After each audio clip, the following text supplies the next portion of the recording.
Hello everyone, আসসালামু আলাইকুম। Welcome back to my new another video. আশা করি সবাই ভালো আছেন। আমি আপনাদের দোয়াতে আলহামদুলিল্লাহ ভালোই আছি। প্রিভিয়াস ভিডিওতে আমি আপনাদের সাথে বকুলের হলদি ব্লগ শেয়ার করেছিলাম, আর আজকে হচ্ছে বকুলের বিয়ে, তাই আমি রেডি হয়ে চলে যাচ্ছি ওই বাসায়। সাথে আমার আম্মুও ছিল।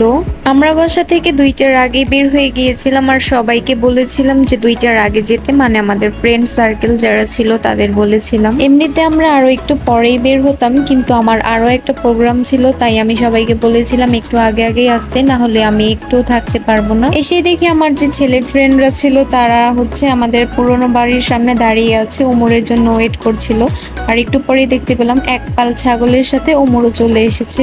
আমরা সবাই আবার এটা নিয়ে একটু হাসাহাসি করছিলাম। ও একটু লেট করে এসেছিল, দ্যাটস ওয়াই মাহিম ওর সাথে একটু মজা করছিল, একটু রাগারাগি করছিল। এরপর আমরা সবাই মিলে খেতে বসে যাই, আর আমরা সব ফ্রেন্ড সার্কেল মিলে একটা টেবিলে বসেছিলাম। আমি যদিও খেতাম না, তারপর ওদের সাথে বসেছিলাম। একটু আগে আপনাদেরকে বললাম যে আরো একটা প্রোগ্রাম আছে আমার হচ্ছে মামার বিয়ে। যদিও আমি সেখানে হলুদে অ্যাটেন্ড করতে পারিনি, এটা যেহেতু আমার বাড়ির বিয়ে ছিল তাই আমি এখানে অ্যাটেন্ড করেছিলাম। আর আজকে মামার বরযাত্রী, তাই এখন চলে যাচ্ছি মামার বরযাত্রীতে। এত তাড়াহুড়ো করে আসছিলাম যে আমার বকুলের সাথেও দেখা হয়নি, কজ ও এখনো পার্লার থেকে আসেনি। দেন আমি চলে আসলাম মামাদের বাসায়, মানে নানু বাসায় চলে আসলাম। এসে দেখি বড় আম্মু আর আঙ্কেল, ওরা রাফসা সাইমা সবাই আমার জন্য রাস্তায় দাঁড়িয়ে ওয়েট করছিল। গিয়ে জানতে পারি একটু লেট হবে, কিন্তু আমি এই কথাটা আগে জানি না, না হলে আরো একটু লেট করে আসতাম। দেন কিছুক্ষণ আমরা আমার বড় নানুদের বাসায় বসেছিলাম। তারপর হচ্ছে আমরা সবাই চলে আসি, বড় আম্মু, আঙ্কেল, আরো যে আন্টি, ভাবি, আমার কাজিনসরা ছিল, সবাই আমরা চলে এসেছিলাম। প্রচন্ড গরম ছিল, তাই আমরা গাড়িতে উঠে পড়ি। গাড়িতে উঠে এসি অন করে আমরা বসেছিলাম। আমি আর সাইমা পেছনে বসেছিলাম, আর নীরব, হাফসা, রাফসা ওরা সবাই সামনে বসেছিল। দেন আমরা রওনা দিয়ে দিলাম বরযাত্রের উদ্দেশ্যে। কোনে বাড়ি আসার আগেই দেখি রাস্তার সামনে মামি দাঁড়িয়ে আছে, মানে মামি হচ্ছে ফটোশুট করছিল। দেন মামিকেও আমরা একটু ভিডিও ক্লিপ নিয়ে নিলাম। গেটের সামনে এসে আমরা একটু দাঁড়িয়েছিলাম, মামাদের আসার জন্য ওয়েট করছিলাম, কিন্তু জানতে পারলাম যে মামাদের আসতে একটু দেরি হবে।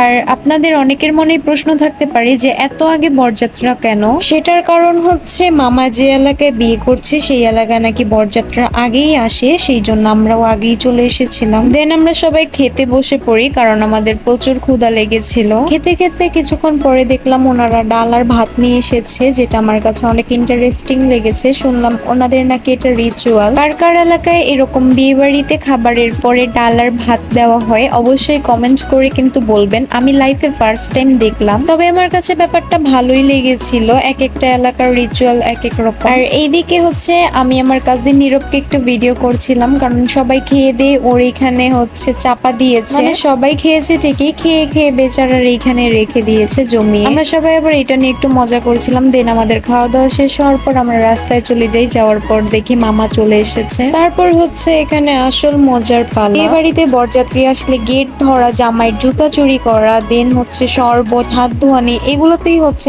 আসল মজা।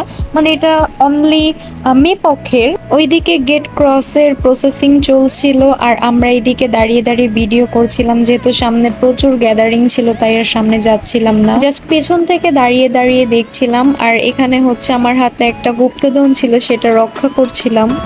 মজা করলাম জাস্ট। এখানে হচ্ছে আমি দাঁড়িয়ে দাঁড়িয়ে দেখছিলাম। গেট ক্রসের সময় আসলে অনেক সময় লাগে, দুই পক্ষই অনেক কথা কাটাকাটি করতে করতে করতে করতে অনেক সময় হয়ে যায়। ফাইনালি গেট ক্রস হয়ে যায়। দেন আমরা ভিতরে যাই। যাওয়ার পর দেখি হয়তো বা ভুলবশত ওনার একটা টেবিলের মধ্যে শরবত রেখে দিয়েছে। আমি আবার সেই শরবত দেখে এগিয়ে যাই, কারণ আমরা হচ্ছে ছেলে পক্ষ, আমাদের তো এটা অবশ্যই দেখতে হবে। আমি গিয়ে আবার একটু ভালো করে চেক করে দেখে নিয়েছিলাম। দেন আমরা আবার ভিতরে চলে যাই। গিয়ে মামার সাথে স্টেজে উঠে একটু ছবি টবি তুলছিলাম। আমি, সাইমা, আরো যারা যারা ছিল সেখানে সবাই তুলছিল। এখানে মোটামুটি সবাই ছিল, বড় আম্মু, কুয়াশা আম্মু, জুই আন্টি সবাই ছিল। এই ভিডিও ক্লিপ গুলো আবার আমার আঙ্কেল নিয়েছিল, কারণ ওনাকে আমি বলেছিলাম যে ভিডিও ক্লিপ গুলো নিয়ে দিতে। এখানে আমি আর সাইমা ছবি তুলছিলাম, তাকিয়ে দেখি রাফসা নেই, তারপর আবার রাফসাকেও নিয়ে নিলাম। আমরা ছবি তোলার পর স্টেজে উঠে গেল বড় আম্মু আর আঙ্কেল। আমি আবার তাদেরও একটু ভিডিও ক্লিপ নিচ্ছিলাম, তারাও ছবি তুলতে উঠেছিল। ছবি টবি তুলে আমরা আবার বাইরে চলে এসেছিলাম। এসে দেখি ঘোড়ার গাড়ির উপরে সব বাচ্চারা বসেছিল, আর এদিকে আমাদের দুষ্টু হাসিব তো আছেই। দেন আমি, সাইমা, হাফসা আর রাফসা আমরা 4 বোন মিলে একটু রাস্তার মধ্যে হাঁটছিলাম। দেন একটু ভিডিও ক্লিপও নিচ্ছিলাম। তারপরে আমরা ভেতরে চলে যাই। গিয়ে দেখি জামাইয়ের যে খাবারের টেবিল সেটাকে সাজানো হচ্ছে। আমাদের এইখানে এটাকে স্বাক্ষরখানা বলে, কার এলাকায় কি বলে অবশ্যই কমেন্ট করে বলবেন। করার মতো কোনো কাজই ছিল না। দেন আমরা এখানে বসে কাজিনসরা, আন্টি, আঙ্কেল, মামা সহ এখানে বসে বসে আড্ডা দিচ্ছিলাম। এদিকে দেখতে পেলাম আমাদের দুষ্টু আয়ান স্টেজে উঠেছে। সে ছবি তোলার জন্য উঠেছে, কিন্তু স্টেজে উঠেও সে দুষ্টুমি করছিল। সবাই একবার করে মাশাল্লাহ বলে দিবেন, ও আমার কাজিন হয়। কিছুক্ষণ বসে থাকার পর দেখি বউকে স্টেজে নিয়ে এসেছে, এখন খাওয়ানো হবে, মানে খেতে বসবে বউ জামাই সহ সবাই। এখানে বেসিক্যালি মামা, 2 আঙ্কেল, আন্টি আর হচ্ছে মামার বন্ধুরা বসেছিল। আর আমরা সবাই আগেই খেয়েছিলাম, তাই আমরা এখানে শুধু দাঁড়িয়েই ছিলাম। পেট আমাদের একদম ফুল ছিল, খাওয়ার মতো কোনো জায়গাই ছিল না, তাই আমরা দাঁড়িয়েছিলাম বলতে আমরা সেখানে দাঁড়িয়ে দাঁড়িয়ে একটু ফান করছিলাম। দেন চলে যাই মামিদের বাসায়। যাওয়ার পর এখানে মালা বদল হয়েছিল, দেন যত রিচুয়ালস ছিল সেগুলো কমপ্লিট করা হচ্ছিল।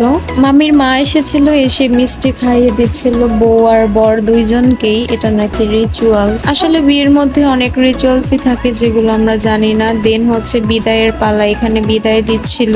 এখন আমরা বউ নিয়ে বাসায় চলে যাব। আমরা হচ্ছে গাড়িতে বসেছিলাম, মামির জন্য ওয়েট করছিলাম, আর ওইদিকে মামির বাসার মানুষ তাদেরকে বিদায় দিচ্ছিল। দেন আমরা মামিকে নিয়ে রওনা দিয়ে দিলাম বাসায় যাওয়ার উদ্দেশ্যে। মামিদের পেছনে কিন্তু নীরব বসেছিল, একদম অন্ধকার ছিল, যার কারণে ওকে দেখাই যাচ্ছিল না। তারপরেই তো আমরা বাসায় চলে আসি। বাসায় আসার পর একটা রুমে নিয়ে বসানো হয়েছিল, আর এদিকে ছবি ভিডিও করা হচ্ছে। এন্ড এটা ছিল বাসর ঘর।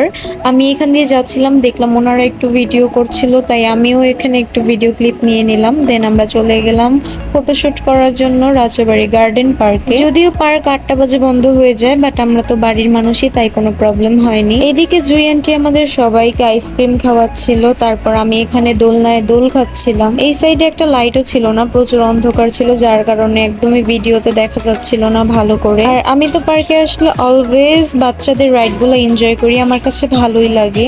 তো এভরিওয়ান, আজকের ভিডিওটি এই পর্যন্তই। যদিও ভিডিওটি অনেক বড় হয়ে গিয়েছে, আমি চাই না আরো বড় করে আপনাদের বোর ফিল করাতে। সো সবাই ভালো থাকবেন, সুস্থ থাকবেন, এন্ড ভিডিওটি দেখার জন্য সবাইকে অনেক অনেক ধন্যবাদ।